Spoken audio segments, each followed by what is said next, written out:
Get out of the loop of desire. Only your spiritual eye can attract everything. What spiritual eye? What look of desire? What are you talking about, Pilar? Well, we're going to see that today in a new episode of Metaphysics Wednesday. In this space, we work on our energy from the inside out to change our reality using the principles of classical 20th century metaphysics. Your favorite metaphysics teacher is back. I hope you missed me because I was anxious this last week to get back from traveling and make this video. I haven't been wasting any time, okay? I've been reading a lot of metaphysics and I've been immersed in the work of Emmett Fox. If you didn't know Emmett Fox, he was Cy Mendez's teacher, so I'm eager to show you all the learnings I've discovered in the following videos. What is the loop of desire? The loop of desire is this kind of spiral that we enter when we have decided that we want to materialize, that we want to manifest a certain thing in our life. And what's the first thing we do? To think constantly 24 hours a day about what we want. Because according to the spiritual law that explains these principles, we have to put our focus of attention on what we desire. Many of us interpret this as, okay, I have identified what I want, now I have to put my focus of attention on what I desire. That way it will expand and materialize in my life, right? What I put my focus on materializes, but it turns out that in practice it is not like that. What happens to many of us when we try to materialize, to manifest something we desire? It seems as if what we desire flees from us. The more we think about it, the more we push it away. Why? Isn't the opposite supposed to happen? Don't spiritual laws and these metaphysical principles work? No, they do. The question is, from what perspective, or rather from what place are we putting our attention? From the carnal eye or from the spiritual eye? I recently rewatched DreamWorks' animated film The Prince of Egypt, and I highly recommend it. It's a masterpiece of animation and the soundtrack is simply sublime. Okay, let's get into it. Why does this happen? The more we obsess, the less we attract. And the less we obsess, the more we attract. Why? I don't know if it's ever happened to you. I'm 100% sure it's happened to everyone. You lose an object that's valuable to you and you spend hours and hours looking around your house, in every place. You make sure to look in every corner and there's no way to find what you've lost. And you come to the conclusion that you must have dropped it somewhere or it's lost forever, and you stop looking for it. That object automatically appears. The moment you stop looking for what you were looking for appears. And what happens, this funny anecdote that happens to us in the material world, is nothing more and nothing less than a reflection of how energy works on a subtle level.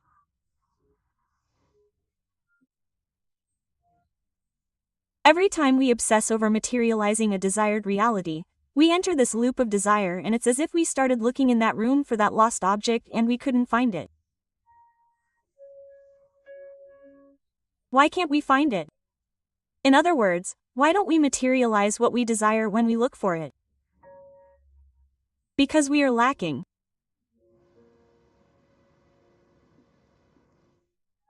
Here we are affirming and decreeing a reality. We are saying, I don't have this, I can't find it, I've lost it.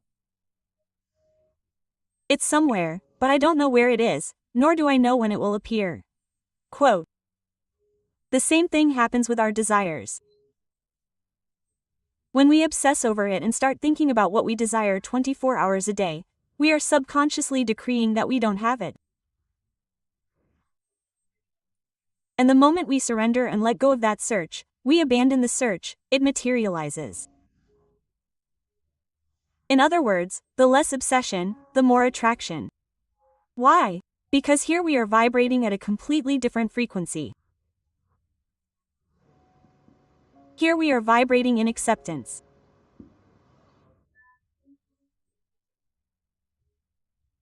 And later, after explaining how to develop that spiritual eye, I will explain how to move from lack to acceptance through fasting and prayer. All of this is a matter of consciousness, it is an energetic matter. Jesus in the New Testament spoke of states of consciousness, he did not speak literally. That is why he used so many parables, so that whoever was prepared, whoever had eyes to see and ears to hear, spiritual eyes and spiritual ears, that person would know the truth. And the truth is that there is nothing that is hidden, that will not be manifested or that cannot be manifested. And Ernest Fox in his book The Sermon on the Mount, I highly recommend it. He explains about the Sermon on the Mount, a kind of map or a kind of code of manifestation, a code to know how to materialize inner life from the inside out. Prayers need to have life. Take care of what dwells in your heart because springs of life flow from it. We are very obsessed with external reality, with the outside world, with the world of appearances, when in truth it is a false world. It is a black and white impression of the original, which is the energetic world. The subtle world prevails over the physical world. It is not about repeating a prayer or a decree in a robotic way, in a mental way, because that prayer needs to have life. How do we activate the life of a prayer, of a decree? By activating the spiritual eye. The thing is, Pilar, my prayers are not answered. Prayers are not there to be answered. Prayer is the channel, it is the intermediary through which divine intelligence acts. God is not out there watching you and seeing the things you do. God sees your life through you.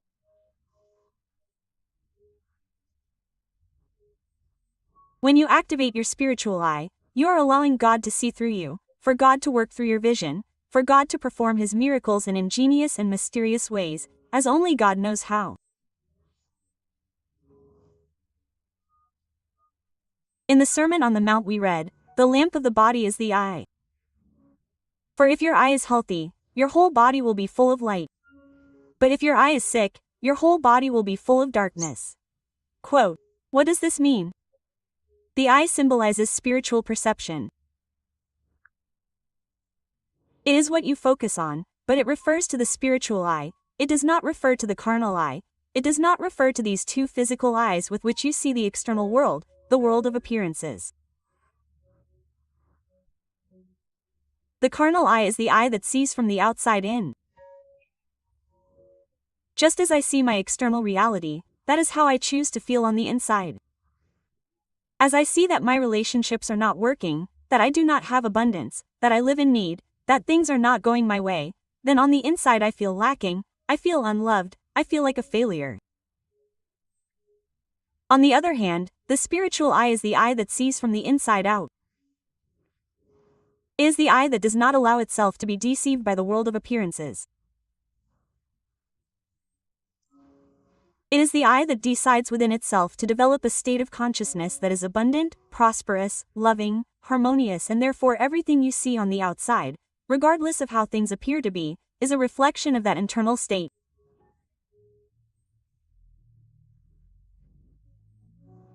But here comes the curious thing, and that is that since what is inside is outside, it is the internal state of consciousness that manifests our external reality.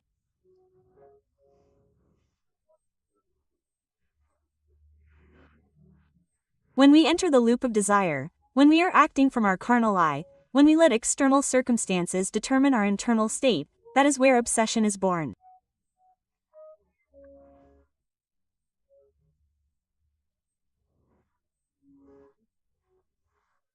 We become obsessed when we take that reflection, that external reality full of deficiencies, as true and real, and we believe that we must repeat more affirmations, that we have to meditate more, that we have to visualize more, but none of that is of any use because we are seeing with the carnal eye, the eye that is sick.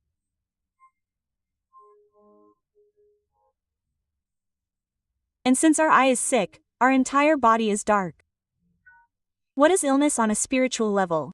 It is the lack of health. What type of health? Of your natural state. What is the natural state of our souls, spiritually speaking? Light. And for that reason, if our eye is healthy, our entire body will be luminous. All our materialization, our material reality will be luminous, because we are aligned with our natural state, spiritually speaking, which is one of fullness, abundance, love, and expansion. We get sick when we forget that this is our natural state, the natural state of our spirit. Therefore, the carnal eye becomes obsessed, the spiritual eye attracts. If we live only from our carnal eye, we will be living in darkness. We will be living in darkness. We are not seeing the truth. But if we live from our spiritual eye, there we will live in light. This, the spiritual eye, is the authentic eye. When we close our carnal eye, that is, when we stop giving so much credibility, so much importance, so much weight to that external reality, to that appearance, and open our spiritual eye, we open ourselves to the truth, which is that it is already there, we already have it, we have already arrived. All that abundance, that love, that prosperity, that peace. It is our natural state, it is our right of conscience. By right of conscience we attract that divinely aligned reality. And you know what, you don't have to make the slightest effort. No, you have to physically wear yourself out because you are not working with the realm of the physical. You are working with the realm of the energetic, the subtle, the divine. And from that realm things happen so fast, so quickly, so easily. The other metaphysical key to the Sermon on the Mount that you must understand in order to get out of this loop of desire and activate your spiritual eye is this. Pray to your Father who is in secret, and your Father who sees the secret will reward you. This secret place is quite an important metaphysical key. You may wonder, what is that secret place? Pillar. You are the sovereign or the sovereignty of a kingdom, although you do not know it and although most people are not aware of it. That kingdom is the world of your own life, it is your own life experience. You are the absolute monarch of your own life. That secret place is your inner world. And why is it secret? Because no one knows what goes on in it but you. It is a completely private enclosure under your exclusive dominion. Many people are shocked to hear this. They are shocked when they are told, you are the absolute, responsible for your life. You are the sovereign of your kingdom.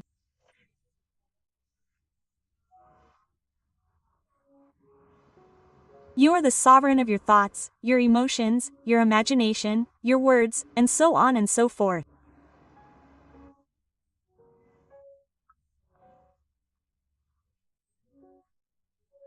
We can keep the thoughts we want, we can choose some, reject others, we can decide how we feel, we can decide what to visualize, what to imagine, what words to use, how to verbalize our reality.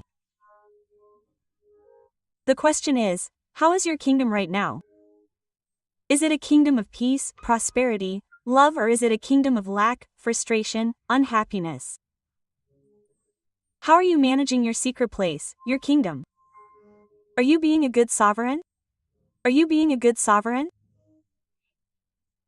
Our manifestations are not the result of what we do and modify and tinker within the external world. Our manifestations are the result of what happens in our secret place, in our inner kingdom.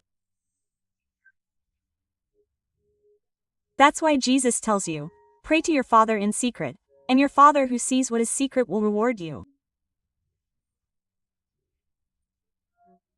Because your Father, who sees what is secret, because God, because divine intelligence is in the subtle, it is not in the carnal eye, it is in the spiritual eye, will reward you, will manifest this change of consciousness, because there is nothing that is hidden that cannot be manifested. When you accept that you are the sovereign of your kingdom, the sovereign of your kingdom, when you understand that your carnal eye is not your true vision, your true vision is your spiritual vision, it is your spiritual eye, by right of consciousness, that heaven that you have created within you, on earth, in your physical material reality, is manifested. That's why Jesus spoke so much about fasting and prayer. There are many issues that can only be resolved with fasting and prayer, but we are not talking about a material fast, we are talking about the nourishment of the soul. What is the nourishment of the soul? Thoughts, emotions, your imagination, your words, etc. This is the nourishment of the soul. Fasting, from a metaphysical point of view, it refers to abstaining from those vague thoughts, emotions, and imaginations. Words of lack that we constantly repeat daily. It is about cleaning our inner realm. And prayer consists of filling yourself with light, that is, opening your spiritual eye, because the lamp of the body is the eye. For if your eye is healthy, your whole body will be luminous. When you correct your vision, when you put aside the falsehood of the world of appearances and see the truth, that is, you stop praying from a place of lack, you stop praying from a place of worry, and you begin to pray with certainty, with the faith that it is already yours, it has already been given to you.